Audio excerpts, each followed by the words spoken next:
Hey everybody, thanks for stopping by my channel, Connected to Nature, where I want you to remember deeply that the present moment is all we ever really have. Have you ever had a stray cat bring you her 5 babies and put them under your bed? Or have butterflies visit you and spend time with you all summer long in 3 different years? Or have a bird land on your shoulder while opening your crown chakra, which later died that day? Well, I have. I'm Tanis. Welcome to Connected to Nature. Watch any plant or animal and let it teach you acceptance of what is. Surrender to the now. Let it teach you being. Let it teach you integrity, which means to be one, to be yourself, to be real. Let it teach you how to live and how to die, and how not to make living and dying into a problem. It's by Eckhart Tolle, my favorite author ever in the world. Thanks everyone for stopping by here and watching. What you're seeing right now is a beautiful, there he is, big red admiral butterfly that visited me. This is the summer of 2015, and it's unusual just because my son is out there. But it's a beautiful, beautiful creature. Look how big that is. Oh, it's gorgeous. Anyway, just beautiful. And when it did that snapping of the wings, you'll see it later because he actually stayed with me for a long time. It's what really made me think and wonder, what's he trying to say? So anyway, I'm going to tell you about the butterfly visits that I've had in 2007 and 10 and 15, and why I think I had them maybe, and also how instrumental some many spiritual enlightened teachers were into my life, and how it all combines and how it all came full circle, and how it still blows my mind. But so it all began right out here in this backyard, that garden that you're seeing right there, down at the left at the end. June of 2007, I was outside watering as I would always do, and all of a sudden I looked down and here's this yellow swallowtail butterfly. And I looked down and almost stepped in it. I'm like, oh my gosh, what's wrong with you? And I bent down to get it, and it was already climbing up my leg. Well, I put it onto my finger, it climbed up my arm, and it climbed right onto my head. I'm like, okay, is this really happening? So I put my finger up there trying to find it, and it did climb back on my finger. And I brought it back down and looked at it, and it opened its wings, and it had one wing that was pretty much gone. But it was still beautiful. I couldn't believe it opened its wings like that so I could see. So anyway, I thought, okay, you poor thing, and then it crawled right back up my arm again and onto my head. So I just went ahead and did what I had to do, kept watering, went inside when I was done, and showed my son, sure enough, it's still there, and my daughter, and looked in the mirror, and yep, there's a butterfly on my head. And it's so cool. I mean, I have pictures of it, but they're on a hard drive that I still have in hopes of getting them off someday. But so that's how it started. And I went back outside, sat down because that's where I sit all the time, and I spend as much time as possible outside. So I went outside and I thought, okay, I've got this butterfly with me, and I brought it down onto my finger and looked at it, and it looked at me, and I just thought, what in the world's going on? I know you're going to think it's weird, but really, it was just like, what's going on here? So I knew it might have been thirsty, and I knew they kind of drank some sort of a little mud water. So I made it some mud water in a top of some sort of jar or something I had, and sat down with it and showed it, and it proceeded to put its little tongue, its little proboscis out there into the water and drank it up. Had, 2 or 3 or 4 little slurps or whatever they do. And then it was just so cool. It was just so amazing watching this. And then I'm thinking, okay, well, maybe you're hungry. So we have this beautiful privet fence at my neighbor's, and it was just blooming and it's so fragrant. So I went over and I picked a little branch off. It had 3 or 4 flowers on it, brought it back.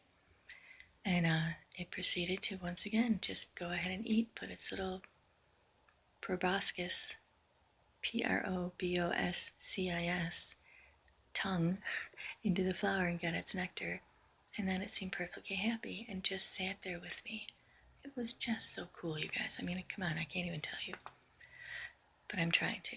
So then anyway, it got to be late and time to go in. So believe it or not, I'm like, well, butterfly, I gotta go in. Best I can do is put you on this palm tree, which was next to me at that time. And my bedroom was right there, so I said, I'm just gonna put you right here. You can go to sleep here. I knew that they slept upside down under the leaves, and it would be safe. And then I was gonna go inside, so I did.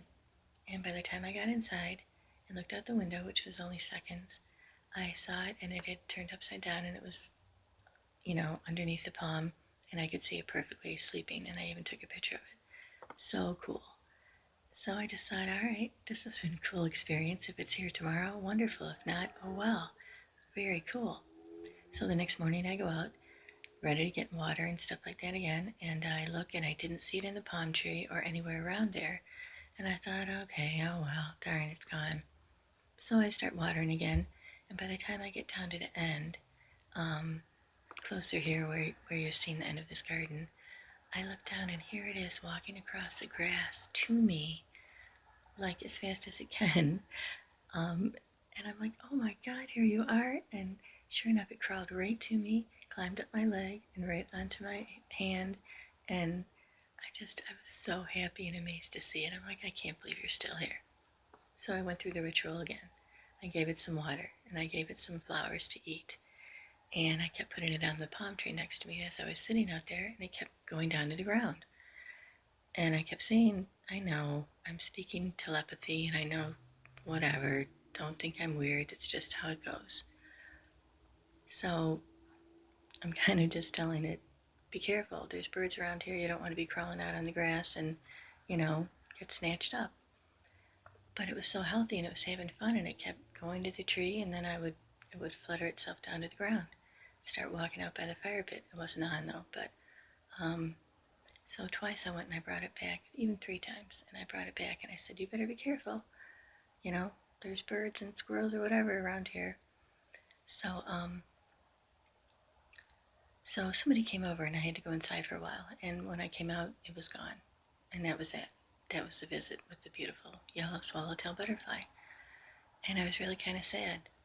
But later on that evening, when I went outside, here was the first red admiral butterfly sitting on the chair next to me, waiting. I'm like, oh my God, are you serious? And then it happened all summer long, the rest of the summer. Anytime I would go out there, there would be a little red admiral butterfly, this type of a butterfly. Not this big, beautiful one. This was in 2015. It's gorgeous, though, isn't it? Man. So anyway, there'd be butterflies there every day. And I started taking pictures, and as you can see, well, I'll show you in other pictures, but in some I have out there already. There's a butterfly in the book, The Power of Now by Eckhart Tolle. In 2007, I was reading Spiritual Journey by John Holland, or Journey to Your Soul or something. And again, I got the exact same sort of pictures with the butterfly on that book and, reading glasses or whatever, sitting there, exact same sort of things. And in both years, first year I went and got a book from the library and I put it out because I was trying to identify what kind of butterfly it was. Well, sure enough, the butterfly landed right by its picture. And again, I have pictures of that in 2007. And I posted them already in 2010 when the butterfly did the same thing. I had a brochure and I laid it out on the table, and within seconds, the butterfly flew onto the table, then a little closer, and then right on top of its picture.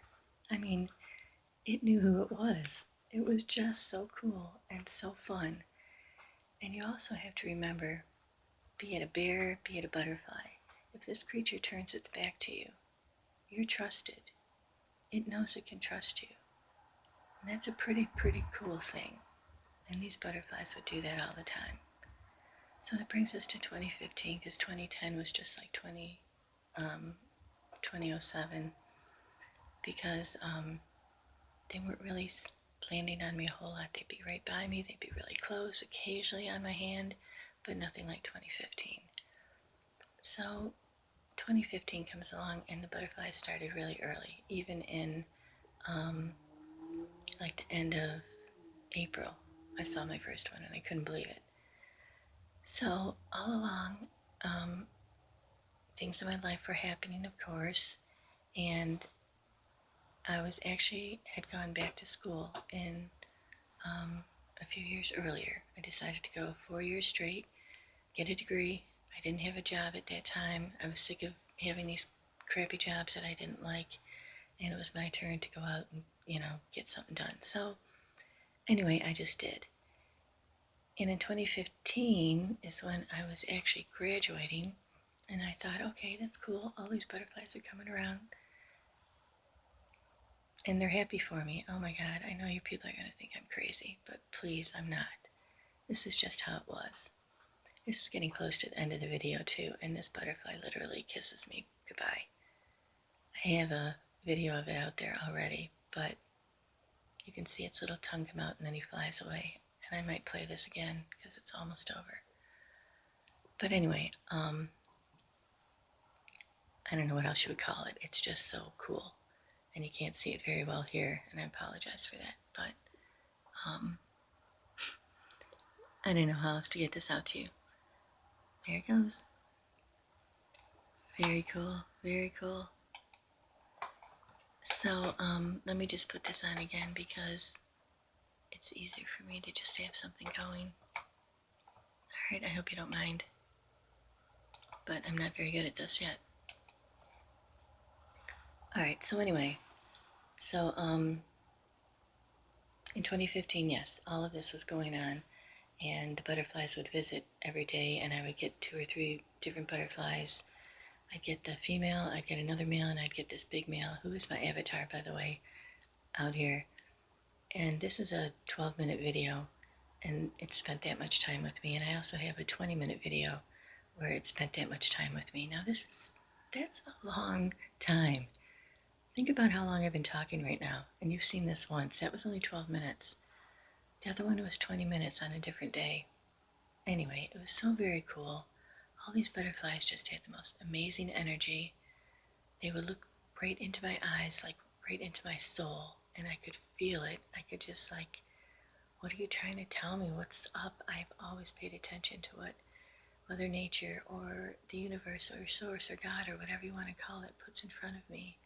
I've always paid attention to that, especially when it has something to do with nature, because there's a message there. And that's one thing I want you guys to realize. There really is a message there. So, I enjoyed my time with the butterflies so much out here. It was just great. And there was so much going on in my life at this time. So I was graduated, like I said. I thought that's kind of why they were here. Like, yay, congratulations, you know what I mean? And then towards the end of the summer, or whenever these visits stopped, I went out there and I thought, there's no more butterflies. I'm really sad. Where are they? And I actually literally asked, yes, I know, it sounds crazy. I don't really care. But anyway, I asked, can I get one more visit? Can I get one more visit? And then sure enough, here comes this little butterfly and lands down on the table that was down there. And it wasn't this one, but it was the other male. And he opened his wings, and his wings were all tattered and beat up, and I'm like, I gasped. I literally did. I just went, oh, what happened to you? And it flew away. And I mean, my heart was broken for it. I didn't know what was wrong with it, but it was able to fly. So then the next day too, I asked, please just can I have one more visit? Just, I'm not trying to be whatever. And here it comes and it lands on the chair next to me. And I do have that video out there already. And the butterfly opened its wings to expose both of his wings, just tattered and bitten and broken and gone. And I mean, it was so sad. It was really sad. Yeah, great sirens. Anyway, it really broke my heart to see this butterfly, and I kept trying to think, why am I seeing this, So, so anyway, then it was gone. Now, that was the end of the butterfly visits. I really didn't see any in 2016 or 17, but as you can see right there, the way it looks at me, and I'll try to get a better video out here for you so you can really see it, but it looks me right in the eyes, and it opens its wings like that, and it's like giving me like a message, like it's trying to say, pay attention, get going, get doing this. This is what you're supposed to be doing. Hurry up and do it. So, okay. So I finally decided to get this out. Now, the final thing I want to explain into all of this that brings this whole thing full circle for me is that the spiritual enlightened teachers that I've had along the way, it really kind of started heavily in 2005 with my spiritual enlightenment. John Holland is a psychic, a wonderful psychic on Hay House Radio, Radio for Your Soul, and it's a wonderful place. I highly recommend checking it out. But anyway, John Holland, back in 2005, I was lucky enough to get through to his show and get a reading. And he happened to tell me, in the future now, you're going to meet this man with salt and pepper hair and salt and pepper beard, and you know, he's going to help you out. He's a good guy. He's going to help you out. Okay, whatever. And I, what a strange thing for him to say to me. And even asked me if I was looking for somebody, and I'm like, no, I'm not. So it was very strange, but you keep it in the back of your head. And then he's like, oh, and congratulations. Oh, that's wonderful. I'm like, oh, okay, but he wouldn't elaborate on what it was. He just kept saying in the future now. And that kind of ended our reading. So of course I put that in the back of my head. Man with salt and pepper beard. What in the world? But if this is something that was being brought in front of me, I would pay attention. So I'm trying to make this long story short. I was in school, and I went to do my internship, and sure enough, I walk into the store, and here's this man with a salt and pepper beard and hair that you could not deny was the man that he was talking about, and I totally gasped. I'm just like, what? Oh my God. And I tried not to show anything to him, so he didn't think I was a weirdo. But anyway, yeah, I'm working there now. He's been extremely helpful to me. I did my internship there. I was hired right in. It's been a really good experience. So that part comes true. Now, when I'm putting all of this together, okay, I'm thinking, well, what's the congratulations? And I didn't really even realize all this until I started thinking about it. Okay, so I met this man, yeah. Oh, the congratulations is that I actually graduated. Now, I did my internship a year before I graduated, so he saw that first, meeting him, doing the internship, then graduating. Congratulations. Okay, put that to rest. But 100% it happened exactly like he said. So that kind of freaks me out. But all along my whole life, I've always been putting things together like that, and all these pieces have really come together now. So, with all these butterfly visits and all the animal visits that I've had and things that have happened in my life, it's all come together to be right here, right now.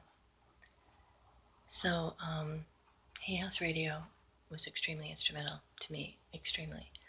Eckhart Tolle is my godson, whatever you want to call it. He is my spiritual enlightenment teacher and always has been, and I learned so much from him, but I also learned so much from so many other enlightened people on Hay House Radio. There's so many of them. John Holland, Denise Lynn, whom was practically my muse. I mean, she's amazing. I learned so much from her, and I watched her all the time, and I followed her lessons and things like that. Dr. Wayne Dyer, I'm sure you've heard of him. Dr. Marion Williamson. There's just so many. Doreen Virtue. There's just so many out there that I don't even know, but I recommend you getting to their channel. Louise Hay, for heaven's sakes. Thank you, Louise. Rest in peace. Who started this way back in 1985, I believe. Anyway, so my whole spiritual enlightenment started in 2005. I met this person that was predicted to be met in 2014. In between all this time, talking to Denise Lynn, she had told me that because of one of the stories I told her that I was a way shower. I'm like, a way shower? Okay, what in the world is that? I looked it up, I got some explanations. I'm like, oh wow, that's extremely interesting, and it kind of fits. So, I just kind of, again, put that in the back of my head and didn't really think much about it, but incidents and things with animals and people and what have you kept happening and coming up, and when researching again, and I found a really good source about this, and I'm going to read it to you if I could. It's called The Way Shower. That's the title. And I'm going to stop this right now because I think I need to start another one. One sec.